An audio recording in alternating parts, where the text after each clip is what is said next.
todos bem-vindos a mais um encontro aqui do nosso grupo de estudos de Nietzsche, da UFT.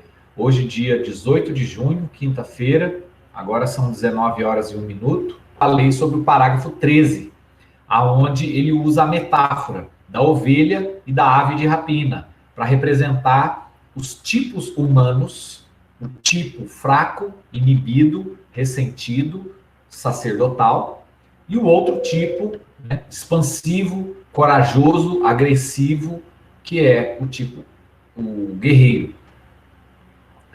Os quais ele identifica com a moral dos senhores e a moral dos escravos, fazendo uma alusão aqui à dicotomia entre o Império Romano e o governo da região da Palestina, né, do antigo Império dos Hebreus. Nesse parágrafo 13 da primeira dissertação, o Nietzsche ele desenvolve uma argumentação muito curiosa, onde ele vai fazer uma refutação do livre-arbítrio. Ele vai afirmar que a crença filosófica no livre-arbítrio, que obviamente é uma crença que ela serve de base para todo o sistema jurídico, né, dentro da categoria de imputabilidade jurídica, né, que é a capacidade do sujeito se responsabilizar pelos seus atos. A noção do livre-arbítrio é a base disso. E também é a base da condenação moral. Um sujeito, vamos imaginar, né, uma pessoa que tem uma doença mental grave, um distúrbio esquizofrênico e etc., que for comprovado, e ela cometeu um determinado crime, ela pode ser inocentada desse crime, porque, juridicamente falando, ela não é considerada uma pessoa imputável de responsabilidade criminal, porque ela não responderia pelos seus atos. No entendimento de Nietzsche, a forma como Nietzsche desenvolve o argumento nesse parágrafo 13 ele identifica os tipos humanos como conjuntos, como sendo profundamente influenciados por conjuntos de instintos e de pulsões. E o que o Nietzsche vai dizer é que tudo o que existe são os impulsos, são essas pulsões que buscam manifestação. E no momento em que essa manifestação é inibida, na verdade, a inibição dessa manifestação é algo antinatural. E daí vem o caráter negador da vida, da moral cristã.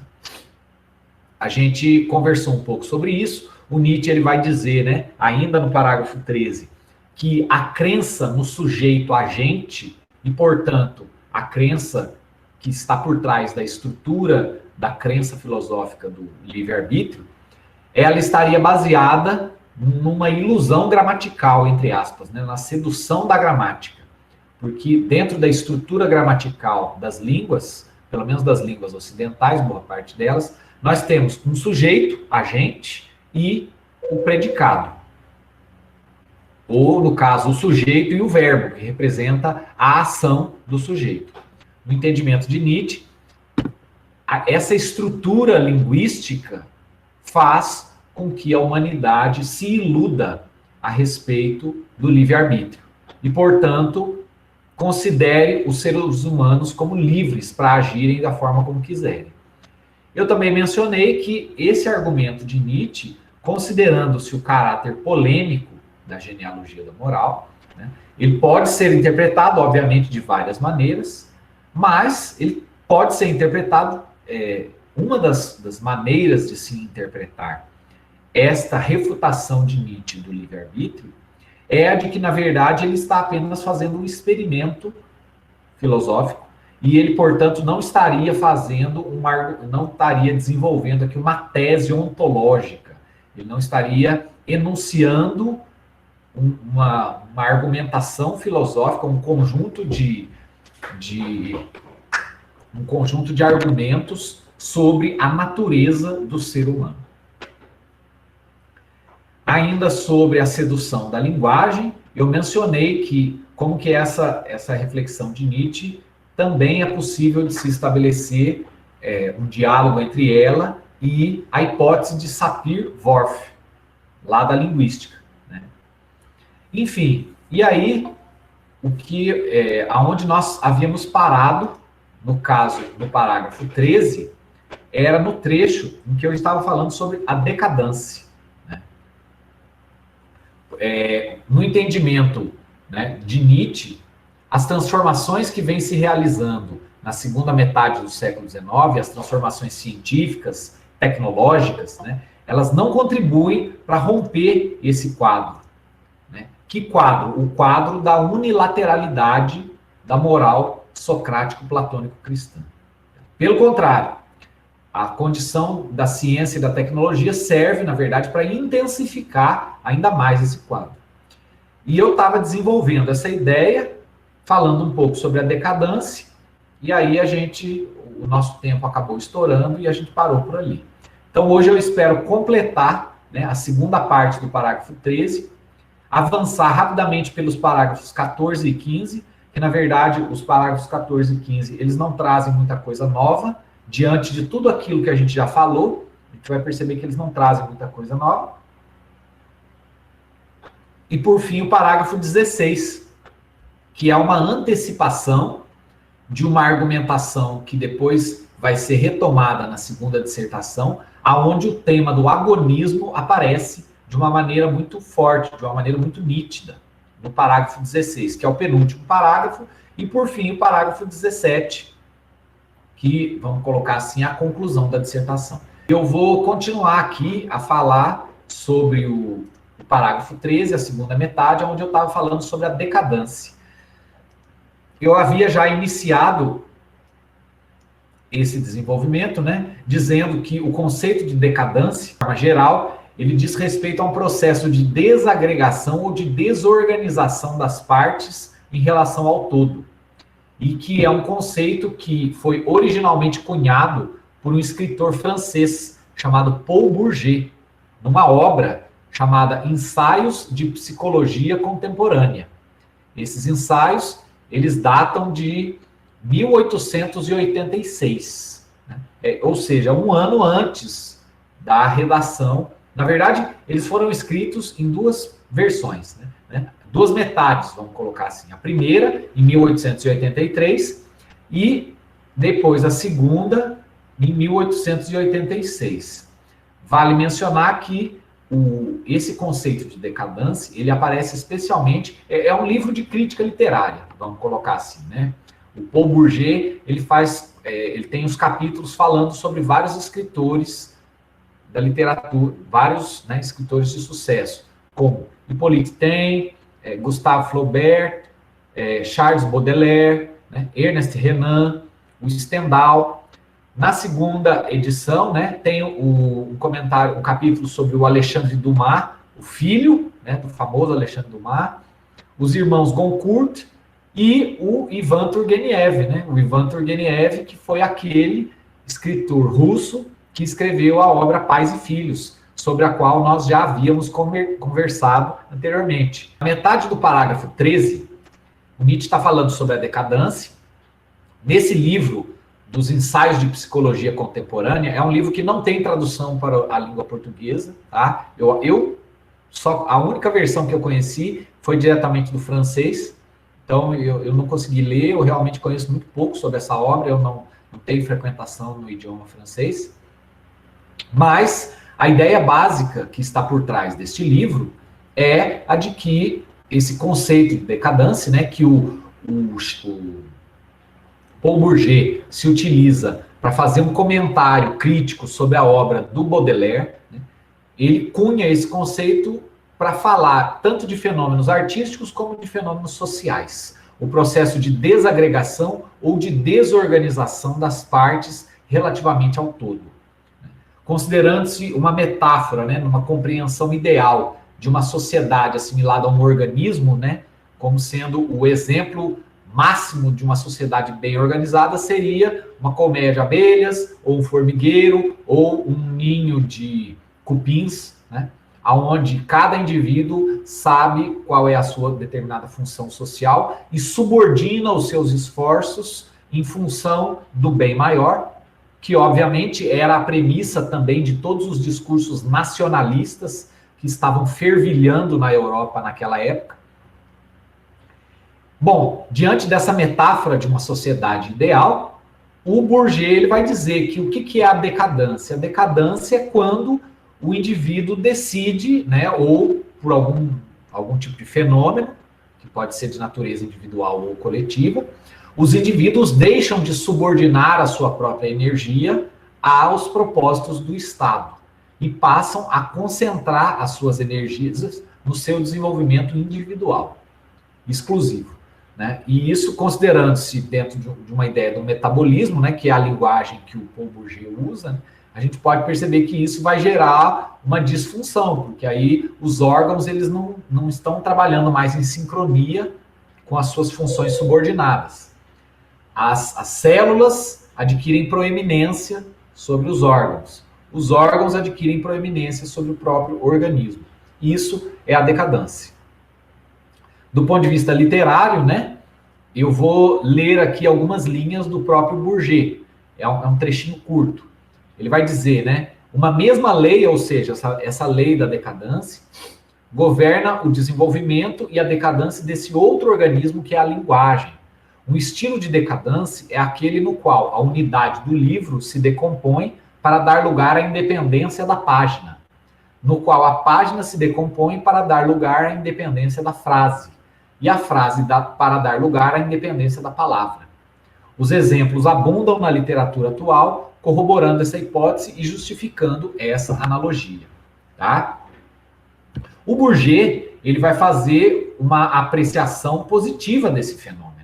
Ele vai dizer que ele chama a atenção do leitor de que quando acontece a decadência, né, essa postura que a gente pode dizer hoje, né, como uma postura individualista, ela é fonte de uma fonte muito rica para criações e valores estéticos diferentes. Né? Valores estéticos que não estariam subordinados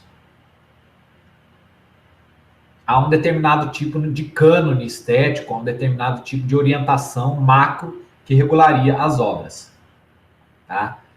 O Nietzsche, ele também, esse conceito de decadência, como eu mencionei, ele vai estar presente em vários textos de Nietzsche, principalmente num texto de maturidade do Nietzsche, que é um texto de 1888, chamado O Caso Wagner.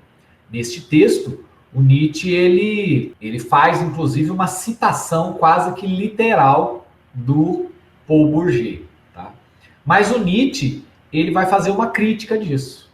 Né? E a apreciação que Nietzsche faz desse fenômeno é fundamentalmente negativa.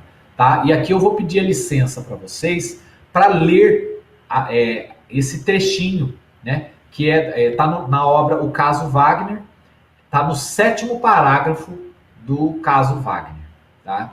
Ele vai falar sobre decadência literária e vai falar sobre política também, que é o que nos interessa, né? Para justificar aquela reflexão que eu estava desenvolvendo a respeito da segunda metade do parágrafo 13 da primeira dissertação, quando Nietzsche vai dizer que o atual estado da civilização, apesar de todo o desenvolvimento científico e tecnológico, continua como uma grande civilização de rebanho. Tá? Quando o Nietzsche ele vai fazer essa crítica, portanto, ao individualismo associado ao consumismo e às sociedades democráticas e liberais. Tá?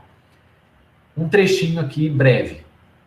Como se caracteriza toda a decadência literária, o Nietzsche pergunta no Caso Wagner.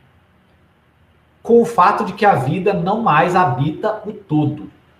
A palavra se torna soberana e pula fora da frase. A frase predomina e obscurece o sentido da página. A página ganha vida às custas do todo.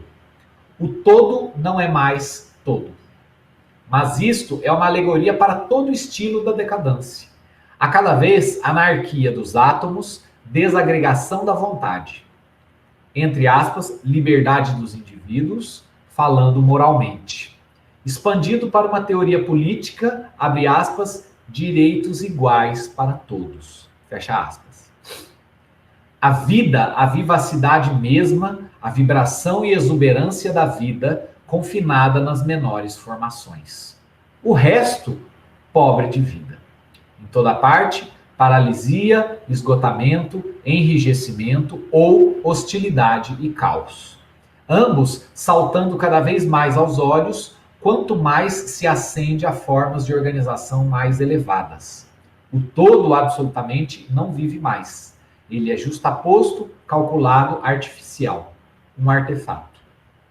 Bom, à primeira vista, a gente lendo essa passagem, se eu não tivesse mencionado anteriormente a isso, que Nietzsche é um grande crítico do Império Alemão daquela época, do regime político militarista e fortemente nacionalista, daria a entender que Nietzsche seria um defensor de uma política opressiva, de um Estado forte, organizador e etc. Todavia, é importante a gente mencionar aqui que ao que realmente Nietzsche está fazendo referência quando ele fala sobre essa decadência, sobre essa desagregação, né? Ele fala principalmente aqui no âmbito individual, tá? A expressão anarquia dos instintos, né? É uma expressão utilizada por Nietzsche para se referir àquela condição dos ressentidos que nós já conversamos no início do parágrafo 10, quando Nietzsche vai dizer que o ressentido é um sujeito fisiopsicologicamente fraco. E por conta da sua fraqueza fisiopsicológica, ele é melindroso, ele é muito frágil, ele se ofende por qualquer coisa. No entendimento de Nietzsche, isso é uma carência de força organizadora. A estrutura psíquica, ou, para usar a linguagem nietzschiana, a estrutura fisiopsicológica desse indivíduo fragilizado, ela é facilmente perturbada por qualquer ocorrência, por qualquer tipo de frustração, por mínima que seja, né? Isso é uma decorrência do quê? Da fraqueza do caráter de organização. Em outras palavras, né, da anarquia dos instintos.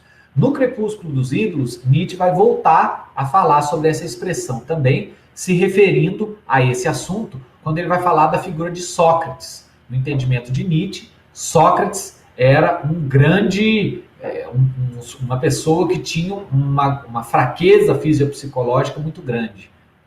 Ele, portanto, sofria dessa condição de anarquia dos instintos. E, ora, né, no entendimento especificamente em se tratando dos instintos individuais, né, aí a gente pode expandir isso para a política, na compreensão que ele coloca no texto, né, que dos direitos iguais para todos, a crítica de Nietzsche às políticas de orientação liberal e democrática. Tá?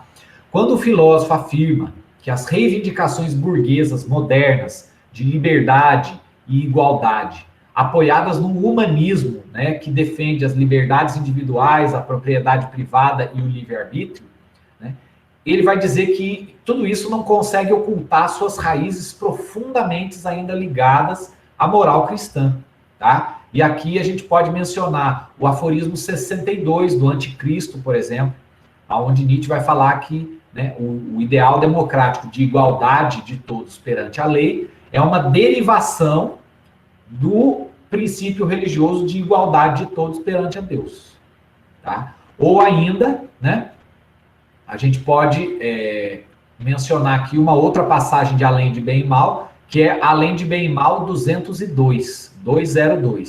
São outras duas passagens que complementam o entendimento dessa crítica de Nietzsche. Tá? Bom, quando ele está dizendo isso, né, que esse modelo de sociedade democrática, liberal, etc., isso ainda é uma herança da moral cristã, ele quer se referir ao fato de que ambos, tanto a moral cristã como as políticas liberais, as políticas democráticas, compartilhariam do mesmo objetivo a longo prazo. Qual é esse objetivo? O de operar um processo de homogeneização de toda a humanidade. Como nós já vimos aqui, é uma temática que sempre voltou, já foi bastante mencionada aqui na primeira dissertação da genealogia. Esse processo de homogeneização da humanidade, em larga escala, nivela a todos indistintamente, buscando eliminar todo e qualquer conflito por meio da supressão de tudo aquilo que se pretenda diferente, ou de tudo aquilo que se erga acima da normalidade do rebanho. Em outras palavras, o que Nietzsche está dizendo é que esse ideal de liberdade individual, de individualismo, né, ele é um ideal que, no fundo, ele só faz sentido quando o meu individualismo ele permanece restrito dentro do cercadinho das minhas fronteiras, dos meus direitos individuais, da minha propriedade privada, e eu não me torno uma ameaça para a sociedade, uma ameaça para o rebanho. Lembremos-nos aqui ainda daquela passagem, que é uma passagem que eu fiz um extenso comentário sobre ela, no final do parágrafo 12, salvo engano, quando Nietzsche vai dizer que, ou é no parágrafo 11 agora, é no final do parágrafo 11, gente, eu estou conferindo aqui, que quando Nietzsche vai falar que o medo dele é que não tem nada mais a ser temido do ser humano, porque todo mundo se conformou a seguir um modelo de vida, né, numa normose, né, numa normalidade ali, num ideal de rebanho que se tornou amplamente disseminado de forma homogênea. Tá? Nesse sentido, para Nietzsche, tanto a pequena política lá do Reich alemão, né, que é ufanista, militarista, racista, né, ela não é a única responsável pela mediocrização do espírito humano. A despeito de se disfarçarem por detrás de palavras de ordem, objetivos e ideais supostamente elevados, tais como a garantia dos valores universais de igualdade e liberdade para toda a humanidade, no entendimento de Nietzsche, as políticas liberais e as políticas democráticas também trazem como resultado o apequenamento do espírito. O cerne da crítica de Nietzsche contra a democracia é isso. Nietzsche entende os ideais democráticos como apenas mais uma variação daqueles ideais de rebanho, da política de rebanho. Continuando, né? Enfim, né? Enquanto que na pequena política, naquela política do Reich alemão, as potencialidades culturais de um povo, elas são soterradas, né, pelas cantorias patrióticas exaltadas, o ufanismo, e todos temos que nos dedicar a um único ideal, que é a grandeza da nossa pátria, né, e a expulsão das raças inferiores, no caso do racismo e do antissemitismo, que se fizeram muito presentes dentro do ambiente cultural do Império Alemão, de 1871, e a exaltação do militarismo, né, que transforma os indivíduos em instrumentos da realização dos propósitos do Estado, né, dessa grande máquina estatal. Por outro lado, né, nas sociedades liberais, os cidadãos veem-se isolados, cada qual nos limites estreitos das suas pequenas ambições e dos seus interesses mesquinhos, preocupando-se apenas com sua própria felicidade e com o seu conforto imediato, né? Resguardado com toda tranquilidade e segurança, né, pela sua propriedade privada e pelos seus direitos individuais, né? E nisso, né, essa preocupação com a felicidade e o conforto, elas estão devidamente encerradas, né, devidamente delimitadas nas fronteiras do seu individualismo, do seu, entre aspas, livre-arbítrio.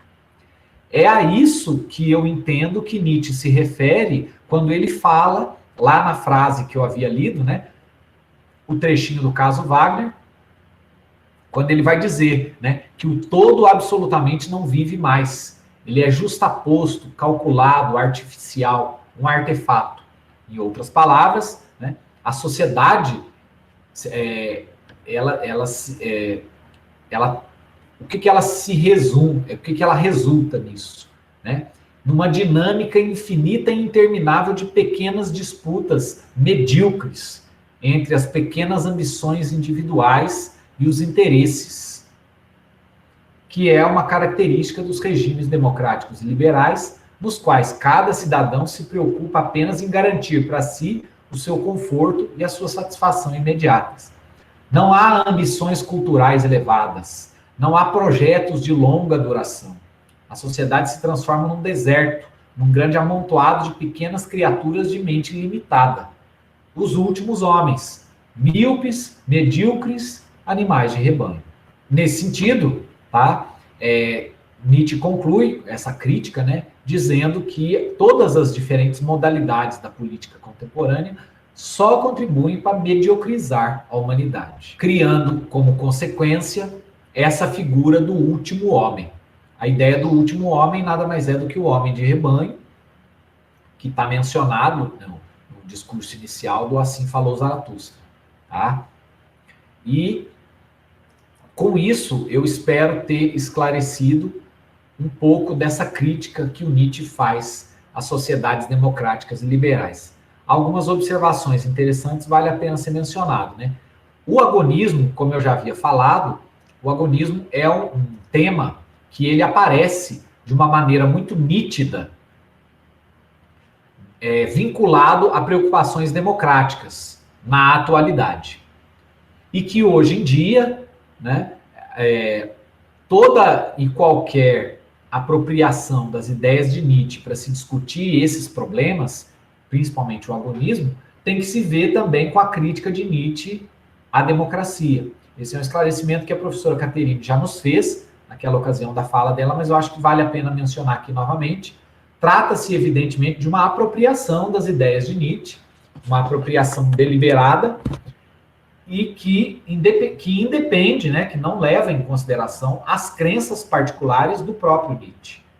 A gente quer pensar para além de Nietzsche.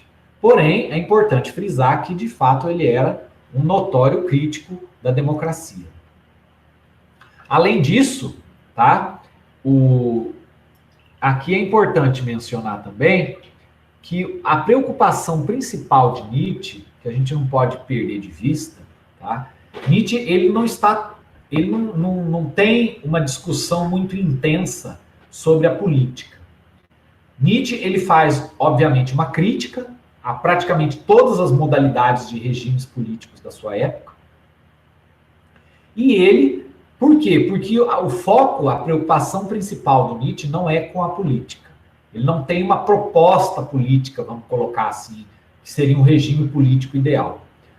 Por que isso, que ele não tem uma proposta política? Ora, vamos nos lembrar que eu já havia mencionado para vocês que a filosofia de Nietzsche é uma filosofia que tem uma característica não universal.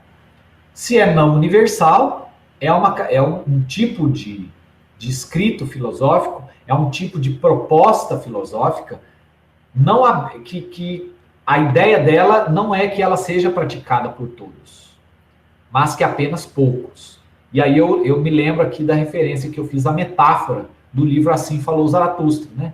Que é um livro para todos e para ninguém. Quer dizer, o livro está lá, Nietzsche escreveu o livro, qualquer pessoa pode comprar, pode ler o livro, né? Está lá disponível para todos, mas poucos, ou talvez até ninguém, né, seriam aqueles que estariam dispostos efetivamente a levar a cabo a proposta filosófica de Nietzsche, que é uma proposta filosófica de superação do seu meio, de superação desse cânone moral.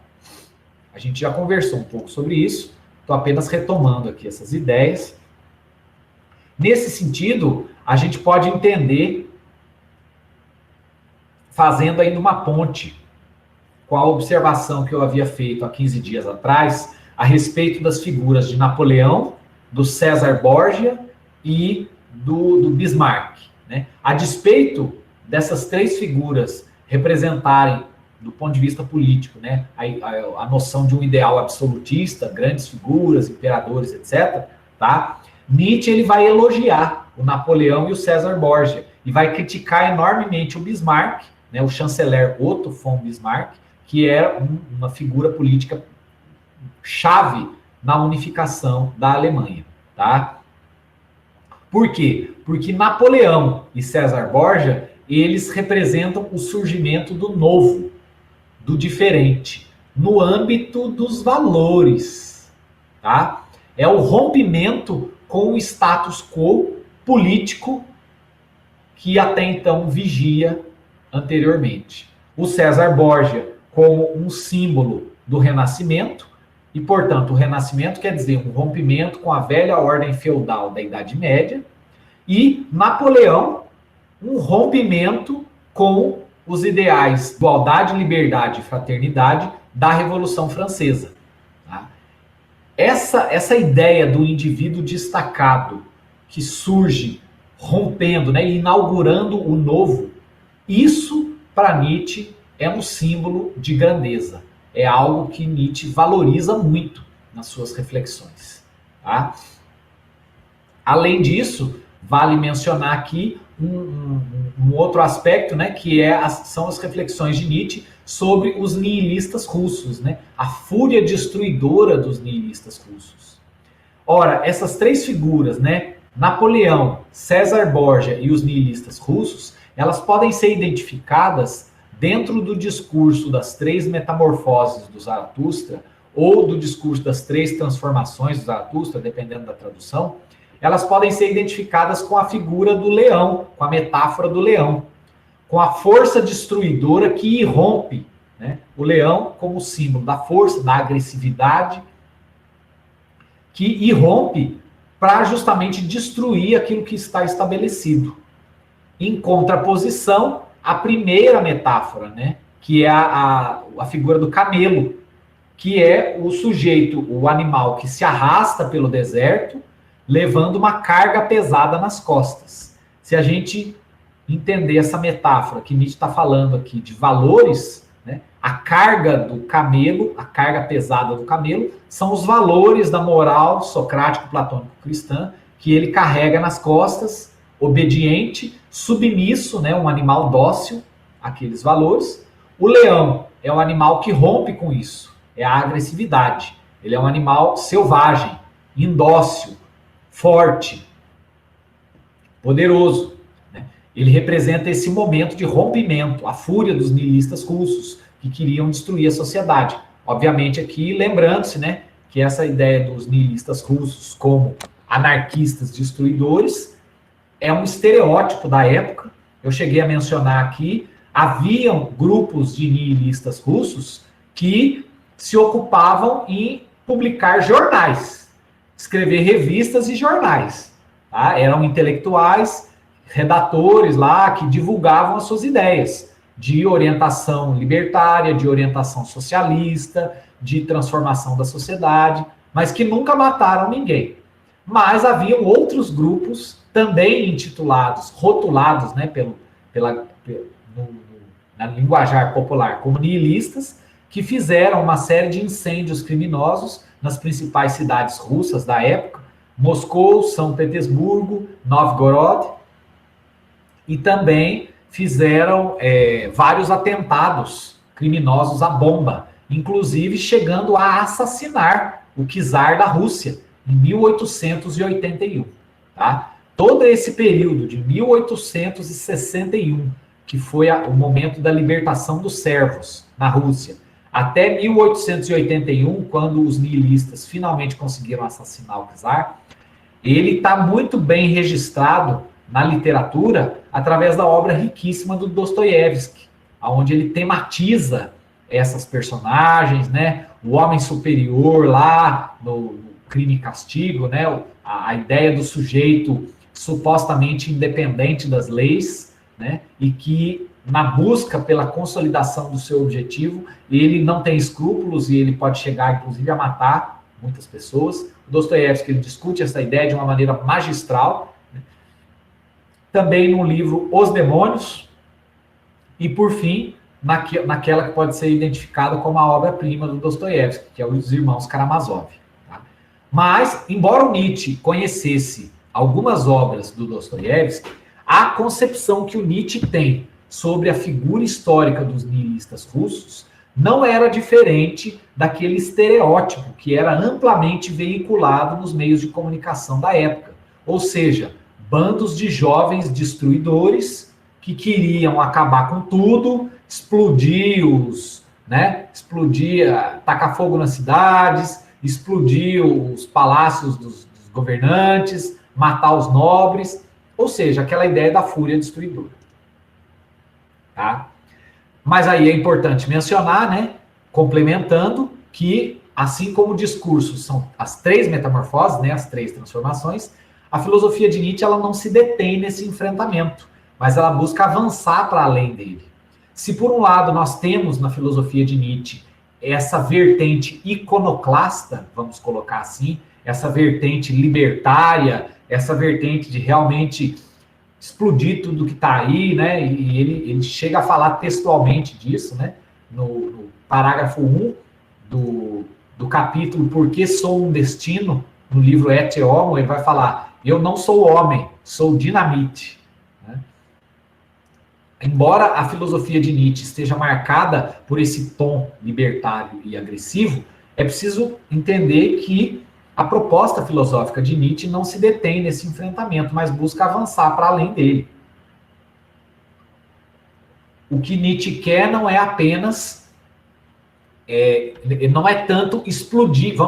Se a gente pode usar uma metáfora para entender a civilização, um conjunto de sistemas políticos e sociais e éticos, né, como sendo uma grande cidade fortificada no meio do deserto, o objetivo de Nietzsche não é explodir a cidade e obrigar todo mundo a ficar desabrigado. A proposta dele é uma proposta para poucos. É uma proposta ética não universal de fazer o quê? Explodir o muro e sair da cidade. Para aqueles que quiserem se aventurar no deserto. Para aqueles poucos. Porque a maior parte dos homens de rebanho querem continuar no conforto, querem continuar protegidos pelas grossas muralhas da cidade fortificada, dentro das suas casinhas, vivendo a sua vidinha todos os dias ali naquela rotina, tá? O que o Nietzsche usa, ele usa várias metáforas, né? Ele usa a metáfora do andarilho pelo deserto, ele usa a metáfora do nômade, ele usa a metáfora do navegante que está no mar aberto, né? Lançou seu barco à vela pelo mar aberto, está navegando sem rumo. O enfrentamento desse deserto é a oportunidade para a criação do novo. Por quê? Porque os velhos valores, toda a estrutura consolidada da antiga civilização foi deixada para trás. Obviamente, isso, né, uma experiência muito dura, é uma experiência que pressupõe uma constituição, no entendimento de Nietzsche, né, uma constituição fisiopsicológica muito saudável. Por isso que é uma proposta para poucos. Tá? Mas, no entendimento de Nietzsche, né, ele acha que haveriam esses indivíduos dispostos a explorar essa vastidão do deserto. Tá? E, a partir dali, construírem eles próprios as suas cabanas. Mas é uma cabanazinha cujo processo de construção se assemelha com a brincadeira da criança na beira do quebra-mar. Quando a criança pega a areia e monta ali os seus castelinhos e depois abandona o seu castelo. E vem a onda do mar e apaga tudo. E a criança não fica chateada com isso, porque ela logo corre para fazer uma outra brincadeira. É por isso que a terceira figura das 3 metamorfoses do Zaratustra é a figura da criança. A criança representando a leveza, a criação sem o compromisso de se tornar uma nova verdade solidificada. A criança, a gente pode falar assim, ela é uma figura símbolo para o espírito agonístico, né? Que é um espírito de leveza, que é um espírito no qual a criança constrói uma perspectiva, mas ela não se prende a vida inteira naquela perspectiva. É uma diversão temporária, é tudo encarado como um grande jogo.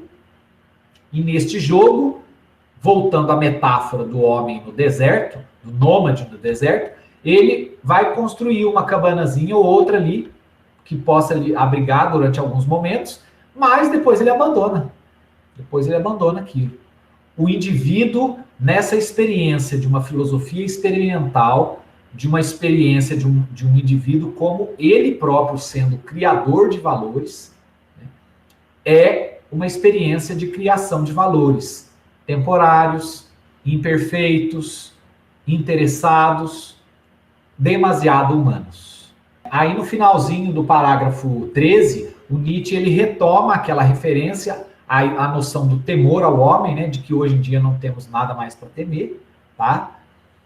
E com isso eu concluo, em princípio, o que eu havia preparado aqui para falar para vocês do parágrafo 13. Eu vou passar aqui rapidamente pelos parágrafos 14 e 15.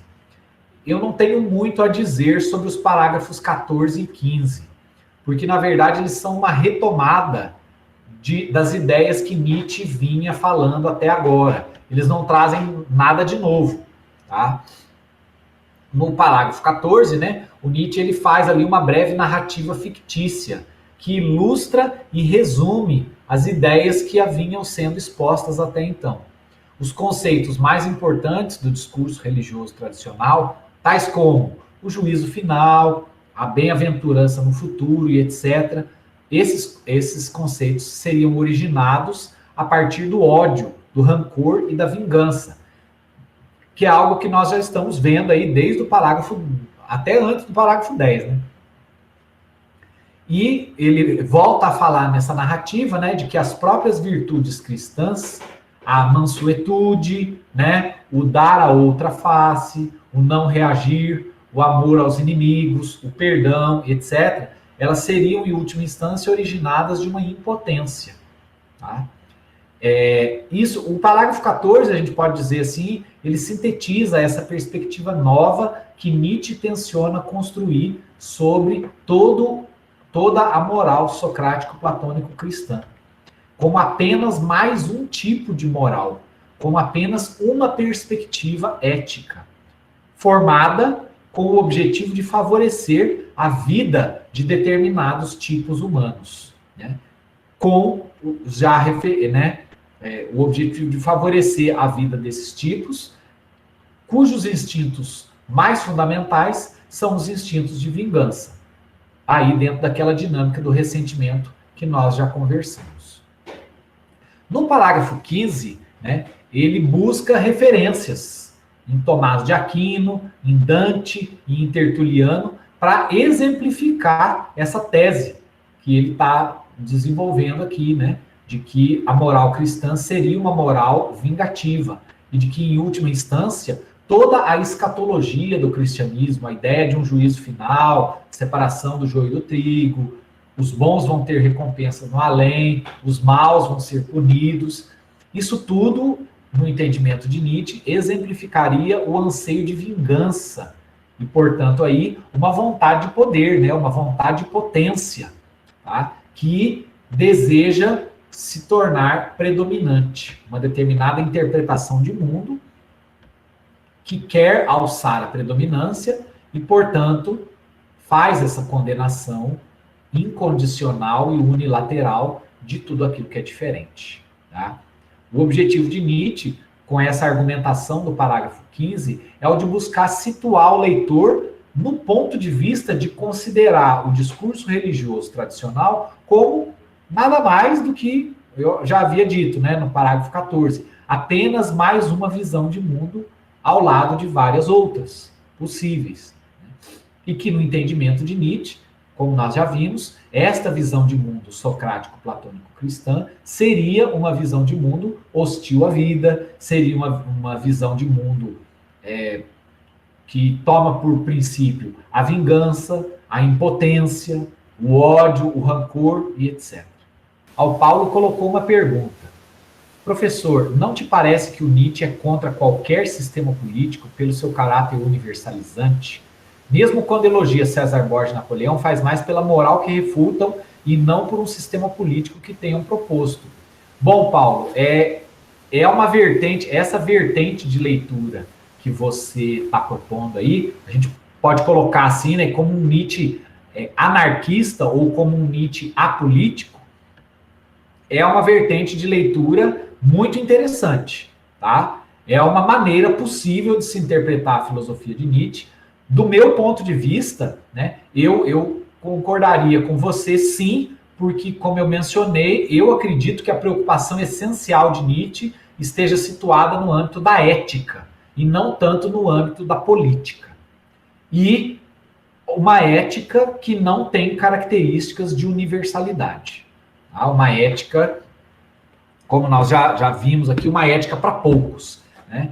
Então, talvez, eu não sei se a gente poderia dizer que Nietzsche seria contra todo e qualquer sistema político, mas que esse não é o foco das preocupações dele.